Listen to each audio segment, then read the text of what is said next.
इतनी बढ़िया किताब है ना ये, मुझे लगा एक क्लास का एपिसोड कर ही देना चाहिए।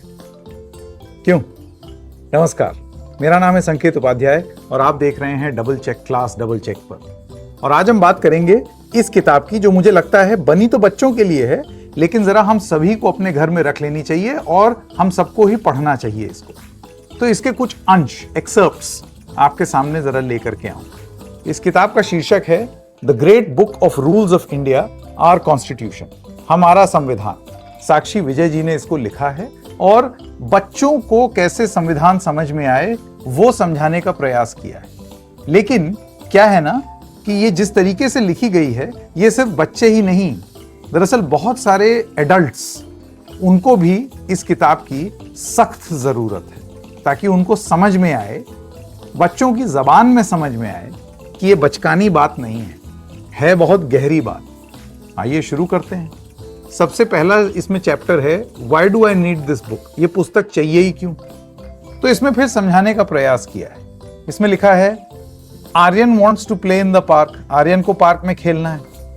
मीरा और जैन से ही कांट कम इन, अब ये तो गलत बात है ना। Can Aryan play too, that's not fair. Yes, because rules ये कहते हैं कि सारे बच्चे खेल सकते हैं। ये किताब उन्हीं नियम पर आधारित है। आइए एक और चैप्टर देखते हैं और वो है कॉन्स्टिट्यूशन ऑफ द प्लेग्राउंड, यानी कि बच्चे जब पार्क में खेलते हैं तो उसका संविधान। अमायरा कहती है कि मैं सबसे छोटी हूं तो झूले पर मैं जाऊंगी। राघव कहता है नहीं, मैं सबसे लंबा हूं, मैं जाऊंगा। कायरा कहती है कि मुझे चोट लगी थी इसलिए सबसे पहले मैं जाऊंगी। आरव कहते हैं कि मेरा तो एग्जाम था तो मैं जाऊंगा। ओहो, सभी पहले जाना चाहते हैं, अब ये तो सही नहीं है ना। तो प्लेग्राउंड का नियम ये है कि सब बारी बारी अपनी बारी की प्रतीक्षा करें। It is fair, it is kind, it works for everyone. और जिस तरीके से प्लेग्राउंड में नियम होते हैं उसी तरीके से देश में भी नियम होते हैं और इसी को संविधान कहा जाता है। अब एक चैप्टर इक्वालिटी पर है, बड़ा जबरदस्त चैप्टर है ये और रेड लाइट के माध्यम से समझाया गया है। वी आर ऑल इक्वल, हम सब बराबर हैं। तो नियम ये है कि क्योंकि हम सब बराबर हैं, हिंदुस्तान में हर किसी को बराबरी का अधिकार है। बिल्कुल वैसे ही जैसे ट्रैफिक लाइट पर, चाहे बड़ी गाड़ी हो, छोटी गाड़ी हो, साइकिल, बस, ऑटो, स्कूटर, रेड लाइट होगी तो सब उस पर रुकेंगे। क्यों रुकेंगे? Because the rules are the same for everyone. लेकिन ये तो इक्वालिटी की बात हो गई। अब अगर एम्बुलेंस आ गई तो एम्बुलेंस को तो जगह देनी पड़ेगी, फिर इक्वालिटी कहां गई? तो एम्बुलेंस कैन गो, क्योंकि अंदर कोई है जिसको तुरंत मदद की जरूरत है। ये भी फेयर है, दैट इज फेयर टू, क्योंकि ये इमरजेंसी है। तो some rules are made with care, different but still fair, यानी कि नियम एक समान है लेकिन विशेष जरूरतों के हिसाब से नियम को बदला जाता है। क्यों? क्योंकि वो फेयर है। ये किताब समझाती है।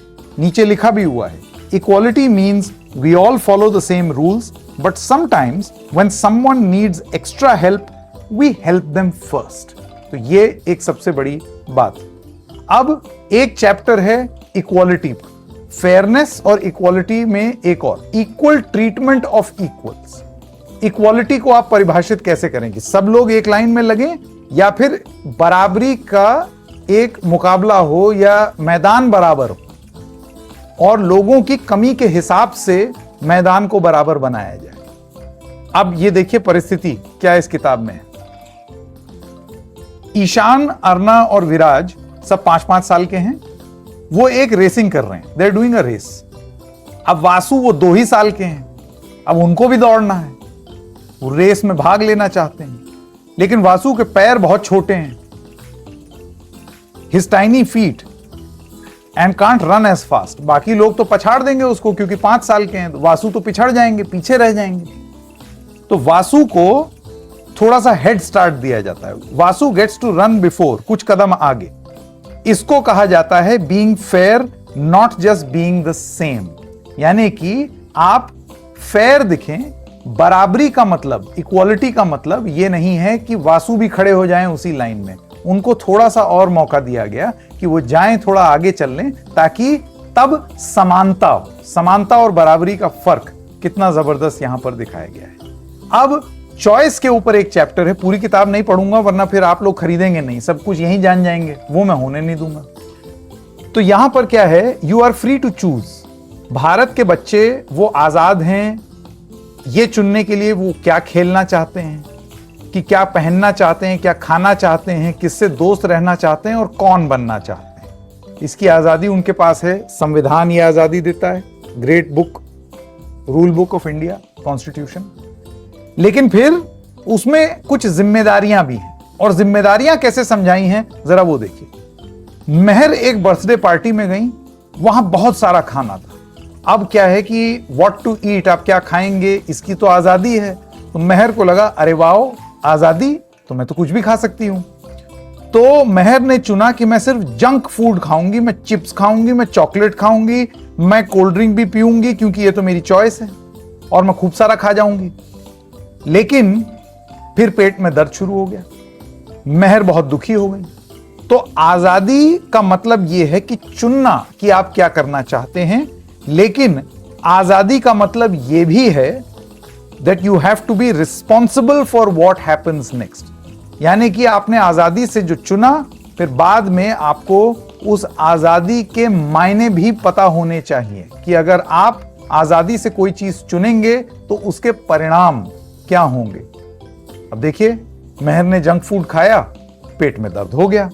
तो ये तो कोई नहीं चाहता ना, ये तो मेहर भी नहीं चाहेगी कि मेरे पेट में दर्द हो जाए। तो ये आजादी की परिभाषा इस किताब ने हमको समझाई। अब और भी तमाम चीजें हैं। ड्यूटीज के ऊपर एक चैप्टर है कि ड्यूटी आपकी क्या होती है। तो ड्यूटी भी जरूरी है, अपने शहर को साफ रखना है, कूड़ेदान में कूड़े को डालना है, बिजली बचानी है, पानी बचाना है, रिड्यूस, रीयूज और रिसाइकल, खिलौने शेयर करो, किताब शेयर करो, पशु पर दया करो, पेड़ पौधे उगाओ, और हम लोगों की जो विविधता है उसका सम्मान करो। Celebrate our differences. हम लोग सेम नहीं हैं, लेकिन हम लोग एक दूसरे के अलग होने पर आपत्ति नहीं करते। ये ऐसा संविधान कहता है कि आपत्ति नहीं होनी चाहिए। वी स्पीक मेनी लैंग्वेजेस, अलग अलग भाषाएं बोलते हैं, अलग अलग खाना खाते हैं, अलग अलग कपड़े पहनते हैं, but we all love to sing, laugh and play. छोटी छोटी बातें हैं, है ना, लेकिन ये छोटी बातें कितनी जरूरी होती हैं, हम और आपके लिए ही भी जानना ये कितना जरूरी है, वो ये किताब बताती है। बमुश्किल 10-15 पन्ने हैं, खट से आप भी पढ़ लेंगे। आप भी इस किताब को ले आइए, और फिर बाद में इसमें एक प्लेज है कि आप ये प्लेज लें। I promise to follow the rules that keep everyone safe, speak up when something is not right, take care of my school, my city, my country and my planet, be proud of my country and respect all people. इसमें sign कर दीजिए, date लिखिए, this is me, a young citizen of India. और ये रहे हमारे young citizen. ये सिर्फ कहानी इस पुस्तक में बच्चों को संबोधित जरूर है, लेकिन शायद इस किताब की जरूरत बच्चे, बूढ़े, जवान, हम सभी को है। छोटा सा ही क्लास का एपिसोड था, लेकिन क्योंकि ये इतनी रोचक लगी ये किताब, मुझे लगा कि मैं इसके कुछ अंश आप तक लेकर के आऊं। अच्छा लगा तो जाके खरीद लीजिए। फिलहाल इजाजत दीजिए, तब तक के लिए नमस्कार।